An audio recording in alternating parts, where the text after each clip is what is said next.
কলকাতার মানুষ অনেক কিছু বিক্রি করতে হয়, আমরা কিছু কমই টাকা 25 টাকা 20 টাকা। তোমরা বাড়ি কই? বাড়ি কই? একটা মুরগের বাচ্চা দুয়াই এখন রং যদি বাইর করে দেখায় রং করে আনছো কেন? হ্যাঁ, কোম্পানির কথা বারবার করছো। হ্যাঁ, কেরে তোমরা এটা করতে হয়? হ্যাঁ, চলে যাবে এখান থেকে আরেক গ্রামে যাইবা, পাহাড়ি এরিয়া মানে তুমি আর জায়গা পাইছো না ঠকাইতো। হ্যাঁ, আজকে কত টাকা বিক্রি করছো? 100 টাকা, আমি 200 টাকা বিক্রি করছি। ওই যে হ্যাঁ, এটা যে বাচ্চা এই বাচ্চা না, হ্যাঁ এটা বড় হলে এরকম না সোনালি না পোল্ট্রি? হ্যাঁ,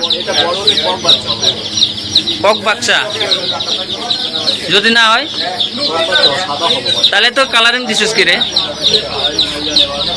এটা তো কালারিং নাই তো।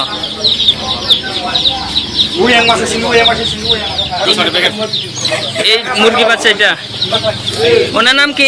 এই মুরগির নাম কি? হ্যাঁ, মুটমুট ওই বাচ্চা এটা। হ্যাঁ, কালারিং হয়েছে কি রে? সুন্দর লাগিয়া কেটা দিছে? এটা কোম্পানি না নিজে দিছে? এটা কত করে বিক্রি করে? কত ভাই এটা কি কি মরু? ওইটা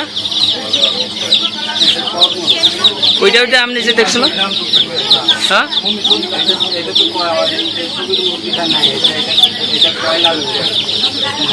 বললাম রো এটা কি ওনার বাচ্চা? এটা তাইলে সে পিকচার লয়ে কি আপনি কি সারা দুনিয়া ছাড়া মহিলা ঘুরতেছে কি রে?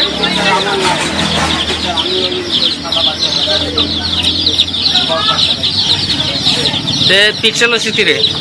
পিকচারটা লইছে কি রে? এটা মানুষের ঠকাইতাম না, এই বাচ্চাটা যখন আসে তখন একসঙ্গে নিয়ে রাখছে, যখন অরিজিনাল আপনি বাড়ি কো? কলকাতা। কোন পিএসে আন্দার?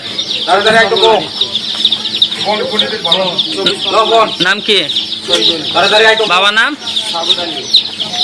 তিনজনকে রাংখল বাজার থেকে আনা হয়েছে। ওখান থেকে একটা আমাদের কাছে খবর এসেছিল, রাংখল বাজার এলাকাতে 3 জন যুবক কিছু মুরগির বাচ্চা নিয়ে ঘোরাফেরা করছে এবং ওদের কাছে সন্দেহ হয়েছিল যে মুরগির বাচ্চাগুলা ওরা হাইব্রিডিং হাই ইল্ডিং ভ্যারাইটি বলছিল। ওরা মুরগির বাচ্চাগুলো ছিল অ্যাকচুয়ালি পোলট্রির বাচ্চা এবং ডুপ্লিকেসি করে কালারিং করে এটা অন্য নাম দিয়ে বিক্রি করছিল হাই দামে আর কি। সেই ব্যাপারে ওদেরকে আটক করা হয়েছিল, এলাকাবাসী আটক করেছিল। আমরা গিয়ে ওদেরকে রেস্কিউ করে এনেছি, এখন জিজ্ঞাসাবাদ করা হচ্ছে। কোন জায়গায় বাড়ি কিছু কি জানা গেছে? ওদের বাড়ি বলেছে ওয়েস্ট বেঙ্গল, দক্ষিণ 24 পরগনা।